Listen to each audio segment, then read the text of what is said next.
Hello, bruv. We're back with more book plates of today. Today being 1903, I believe it was. Let us rekindle that thought. What year was it? No, we're not going to tell us, are we? Don't know. It's 1902. Anyway, let's go to these plates. I believe I've been reading these wrongly, and I should be including the book plates that come after that section. 32 examples of book plates from private collections and other sources. There's that one. There's that one. Authors Club Library by George Wharton Edwards, T.B. Hapgood Jr., Theodore Brown. Nice mosaic. By Charles Selkirk. The Property of Francis Louise Allen of Hartford in New England by T.B. Hapgood. David Turner by Lewis H. Reed. Fine book plates. B.G. Goodhue. Chivalry Knights. Religious. William Snelling Hadaway by himself. And Edward Alice de Wolfe.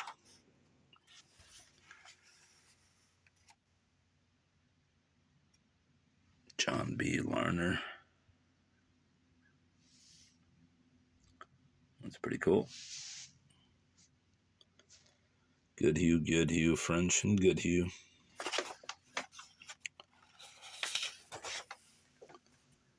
Ferdinand Knopf. That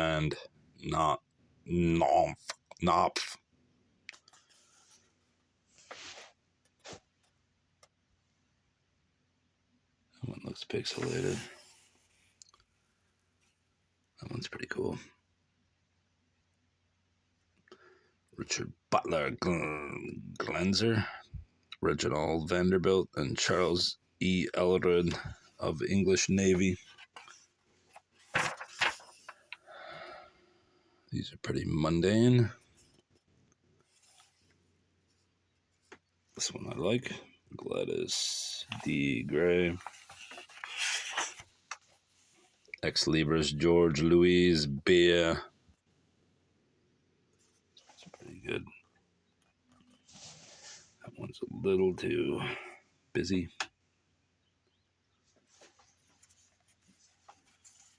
Book plates of today, Tonelli and Company. This will probably take half the book if I do it.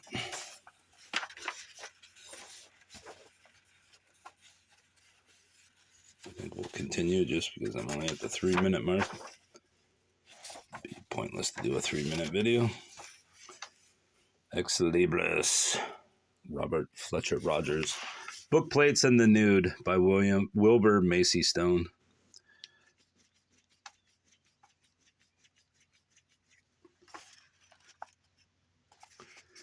Lovers of the beautiful have been burdened with endless talk and writing and many quarrels on the nude and art.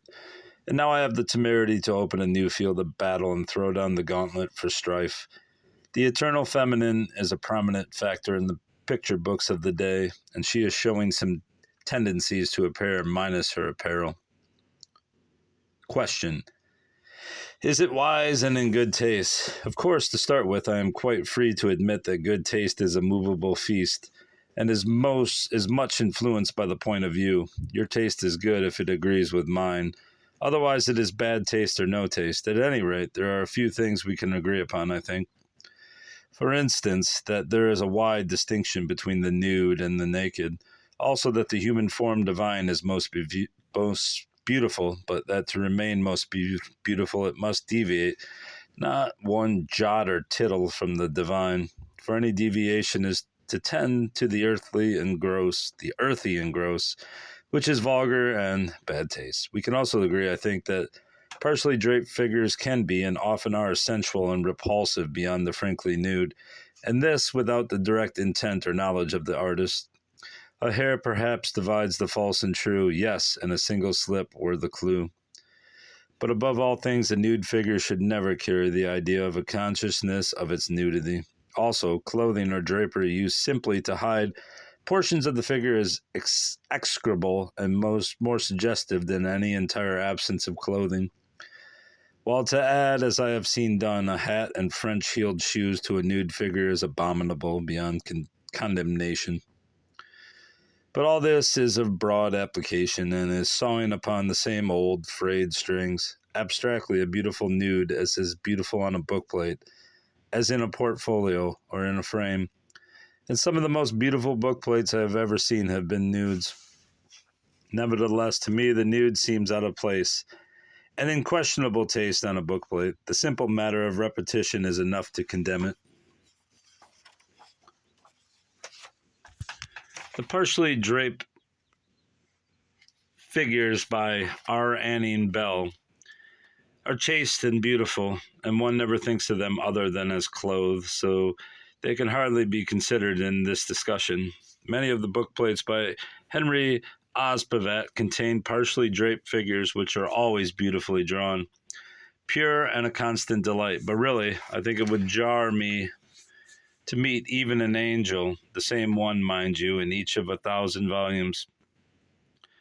Emil Orlak in Austria has made some fairly pleasing nudes, but they lack that purity of conception without which they are common. Armand Rosenfoss of Belgium has etched a number of dainty, faultlessly drawn and really most beautiful nudes, but many of them have been ruined by the needless addition of shoes and fancy headdresses.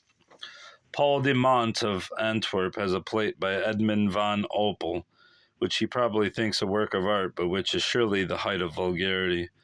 While in composite bookplates is a design by Theodore Simpson, containing a large figure of a nude woman with her hair done in a pug seated in a grove amid dandelions and poppies, and diligently reading a book. The figure is treated in broad outline, which is ill adapted to the subject, and it lacks that refinement without which nothing is beautiful. She is absolutely at variance with her environment, and the whole is a tour de force quite unforgivable. Mrs. Labouchere, in her volume on ladies' plates, shows a rather amusing pair of designs for Miss Nellie Heaton. These plates both bear the legend, "Gather ye roses while ye may." In the first, the designer, Mrs. Baker, as a fair creature in all the glory of entire nudity, plucking blossoms from a rose vine. In the other, she used the same design throughout, but has fully clothed the figure. Evidently, Mrs. Heaton protested.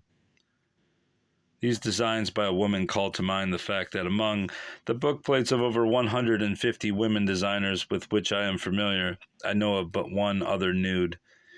This other is by Miss Mary Florence and is of a large full-length angel entirely undraped. Hey, it's Robert Smith, the Precure. Ex Libris Arthur Guthrie. That one's a little... Many of the bookplates contain partially draped figures which are beautifully drawn, pure and constant delight. But really, I think it would jar me to meet even an angel, the same one, mind you, in each of the 1,000 volumes. Yeah. Fritz Erler, a German designer of much strength, has made a number of symbolic bookplates. This one's really creepy right there. Don't like it. Minus the creeper in the corner. It's nice. All, I believe, have the feminine as motif, and in several the figures are nude. The design for Emil Geerheiser's is inoffensive and well drawn, but surely is not beautiful, and lacks a good excuse for existence. I don't know why they don't put them right next to the one they're talking about. In a generally pleasing decorative arrangement for Robert H. Smith, Harold Nelson, an English designer, shows a rather attenuated nude maiden looking with envy at a gorgeous peacock. On the opposite side of the design, while the peacock in turn seems to say, "Why don't you grow some feathers?" We naturally expect to find well-drawn, if not always pleasing, nudes in the French school. Henri André, one of the best-known French designers of bookplates, uses the nude quite freely in his work, in some instances pleasingly, but in one or two with marked vulgarity. Octave Uzan has the most pleasing nude plate that I have ever seen. It is designed by Guérin and represents a tortoise bearing the implements of the artist and coaxed along by the hot torch of knowledge in the hand of a light-winged Cupid. Is that it right there? I mean, that's not a bad one, but the muddy graphics. By Sherborne the Great, I have seen but one nude in a bookplate, and that a poor thing but innocuous for Mr. Harris Fahnestock of New York. Mr. E.D. French has made but one nude that I have seen, that for the Mr. E.H. Bierstadt. The design shows a nude shepherd boy piping to his flock. The plate, Mr. French, engraved for Mr. Devine from the design by George Fletcher Babb, has nude termini for bearers and is elegant and beautiful. An idea plate. American artists have essayed the nude but little in book plate design, perhaps through wisdom, perhaps through fear, but the fact remains that they have thereby avoided the perpetration of at least some crimes. Judging by the examples we have been able to cite, and they are representative, it would seem that the best advice we can give those tempted to use the undraped beautiful in their book plates is don't. This one's somewhat tasteful, though a bit squarish in the human form, and a simpleton face. All right, Rob, that's all. Goodbye.